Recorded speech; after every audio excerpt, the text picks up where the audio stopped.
Welcome to the Outlet Podcast channel. My name is Gazy, host of the Outlet Podcast.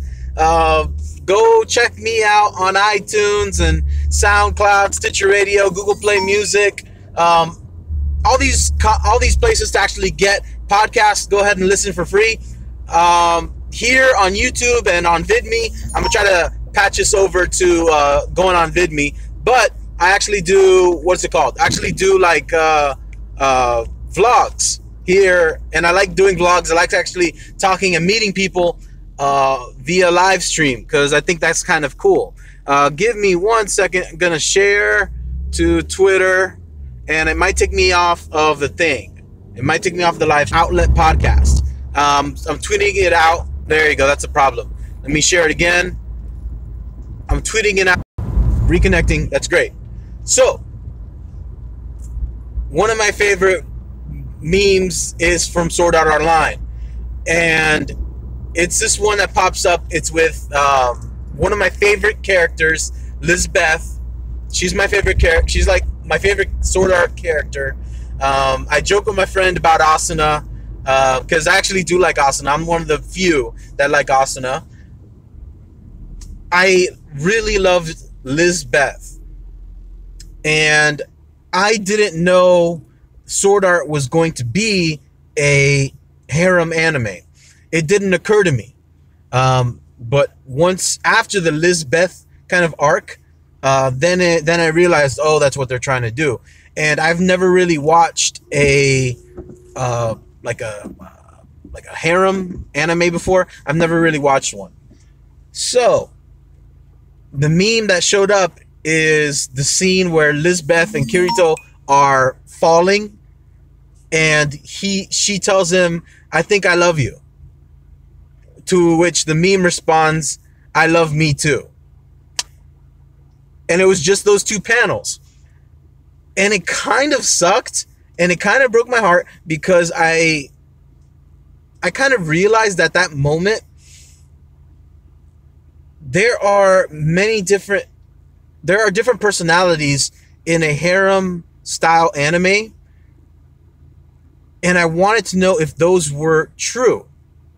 So, all right, you got Asuna, and Asuna is the matronly, motherly. She's the archetype, the long hair. She's tough. She's cool. She's like matronly. She's the it girl, right? Also, you got like the sporty one, who is arguably like a Lizbeth character, who's very outgoing, but also very sweet. But you never see that, because she is so outgoing and very athletic, sporty, kind of like the one who, like, she would be the drunk girl, but that's cool, I guess. I don't know that scene. You have, the Sugu. My friend he loves Lifa. You got that kind of girl who is very introspective, unbelievably so. Can kind of be a nerd, maybe wears glasses, very introspective girl. You got the unbelievably, like, the cute one, very kawaii. You got that one, and I forget the girl character for her name too. So you have these different types of personalities in a harem. And I sat back after reading the meme, and I said to myself, I think these personalities are true. Now, I don't know if you as a guy or you as a girl, if you're ever going to have the fortune of being involved in that much, like, of interest with the opposite sex or with the same sex. I don't know if you're gonna have that many guys or that many girls going after you. But what is interesting, oh, there you go. Oh, get some light in here. Yes, nice. I think the attitudes and the personalities are real. And I wanted to share that because I've seen it in my personal life. I talked to you guys. I have been married for 4 years now, and me and my wife, it was kind of providential. Providential. or providence, better word, that applies more. It was divine providence for us to overcome certain like trepidations, and now we've been in a successful marriage for the past 4 years. There have been other girls that, and I rarely talk about this, there have been other girls whom I have dated who bear those personality types. So when I saw it in anime form, I had to react to it because I knew a Lisbeth type. I knew the super kawaii girl. I knew the girl that harbored so much within her. I knew the tsundere. I knew these girls. And so what resolves? What's gonna happen afterwards? There you go, a little more light. At that point, you gotta realize, like I realized in my life, that there are these personalities that are real. However, you can't attribute an anime character who has those personalities to another human being, because it never works out. A lot of dudes who are all about like hardcore waifu dudes, or I don't know the opposite of waifu for girls. Sorry, ladies, I don't know the opposite of it. But you can't think that the person you want to be with is going to be a Sakura, is going to be a Hinata. He I was doing Uber driving, right? I was driving this one dude. It was pretty cool. He was a, what's the word? He was like, he sells weed in California legally. And me and this dude hit it off because he's all about anime. He goes and tells me, man, I just came here to Florida because I wanted to see my daughter. He's a young guy like me. He goes and tells me, I want to see my daughter. She's with the baby's mom. I was like, oh. And he opened up about the baby mom issue. He ended up explaining how they both loved anime, which is cool. I was like, that's great. They both loved anime, but they thought each other differently. You see, he always thought of her as a Hinata, but she always thought of herself as a Naruto. And she wanted him to be a Naruto when he felt like he was a Sasuke. Did you understand that? Did you get that at all? Please comment below, because it's kind of funny, but it explains perspective in a wonderful, wonderful way. All right. So you love anime. I love anime too. But there was a point where I had to realize that the lady who was going to be my wife was not, mind you, she was not going to be my Asuna. She wasn't going to be my Haruko from Furikuri.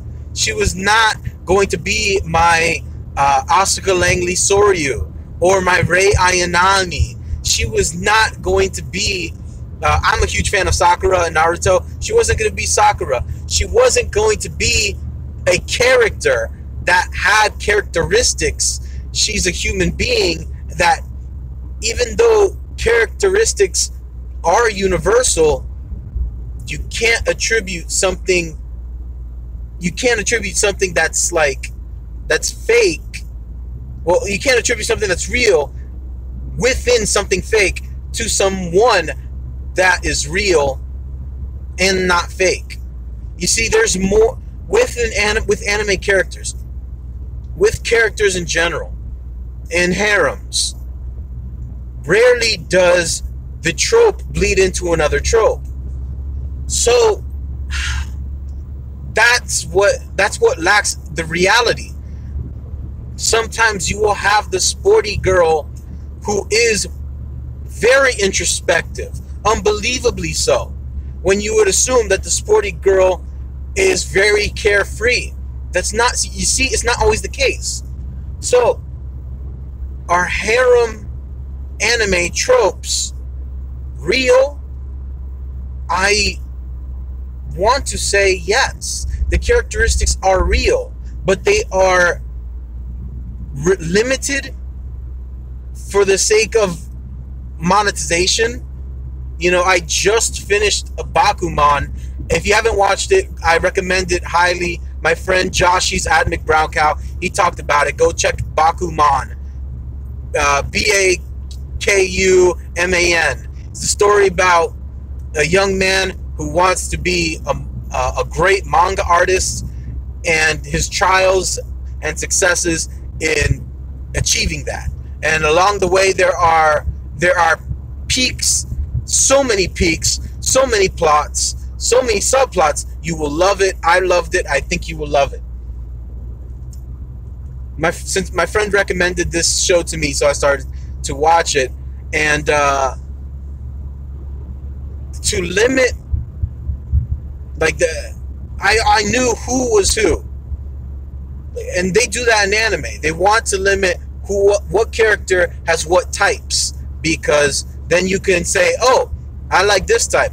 Me, I liked Jason, the Red Ranger in Power Rangers, the original Jason. I think he came back as the Gold Ranger, whatever. I liked Jason Red Ranger. I did not like accept Tommy as a leader. He was like an outlier in my opinion. You see, red leadership. That's what that is. That's that trope. So in harem animes, yes.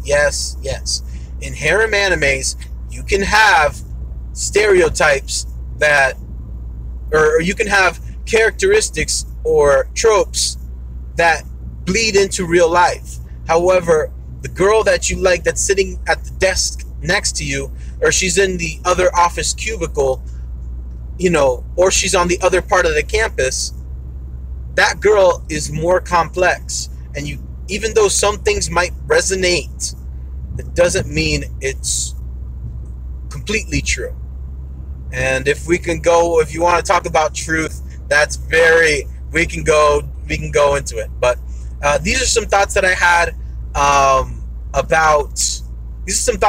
about anime and harem tropes. I hope you guys enjoyed it. My name is Gazy. I host the Outlet Podcast. Go ahead, like, share, subscribe. There's a new follower who followed just now. I forget his name popped up, and I am disrespecting this individual by not recognizing his name. Darn it. I apologize to you. But thank you very much, and I hope you find the content inspirational and entertaining, because I'm all about inspirational entertainment. That's what I like to do. So my name is Gazy, host of the Outlet Podcast. Find me on Twitter, on Tumblr, on WordPress. Let's connect and recharge.